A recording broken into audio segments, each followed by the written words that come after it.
দেশব্যাপী সিরিজ নারী শিশু ধর্ষণ, অপ্রতিরোধ্য ডাকাতি, ছিনতাই, আইন শৃঙ্খলা ও পরিস্থিতির চরম অবনতির প্রতিবাদ, অপরাধীদের দ্রুত গ্রেফতার এবং ব্যর্থ স্বরাষ্ট্র উপদেষ্টার পদত্যাগের দাবিতে বরিশালে মশাল মিছিল বের করেছে বাংলাদেশ ছাত্র ফেডারেশন বরিশাল জেলা শাখা।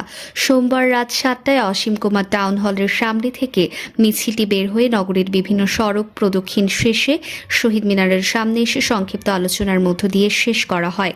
বাংলাদেশ ছাত্র ফেডারেশন বরিশাল জেলা সভাপতি সাকিবুল ইসলাম শাফিন ও সাধারণ সম্পাদক রায়দুল ইসলাম সাকিবের নেতৃত্বে মশাল মিছিলটি বের করা হয়। মিছিলে বিভিন্ন শিক্ষা প্রতিষ্ঠানের শিক্ষার্থীরা অংশগ্রহণ করে।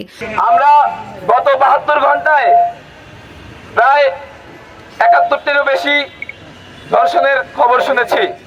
বন্ধুগণ, আমরা বলতে চাই আজকে এটা শেখ হাসিনার আমল না, ফ্যাসিস্ট শেখ হাসিনাকে আমরা ছাত্র জনতার গণ অভ্যুত্থানের মাধ্যমে গত 5ই আগস্ট দেশ থেকে বিতাড়িত করেছি।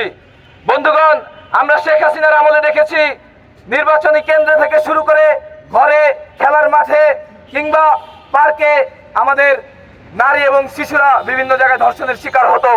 অপরদিকে একই কর্মসূচির অংশ হিসেবে সকাল 11:30টায় নগরীর কেন্দ্রীয় শহীদ মিনার বেদিতে দিনব্যাপী অবস্থান কর্মসূচি ও বিক্ষোভ মিছিল করেন সাধারণ ছাত্র জনতা। ধর্ষণ বিরোধী মঞ্চের আয়োজনে এখানে বৈষম্য বিরোধী ছাত্র সহ বিভিন্ন স্কুল কলেজের শিক্ষার্থীরা অংশ নেয়। এ সময় বক্তারা বলেন, দেশে যেন ধর্ষণের মোচ্ছব চলছে, দেখার কেউ নেই।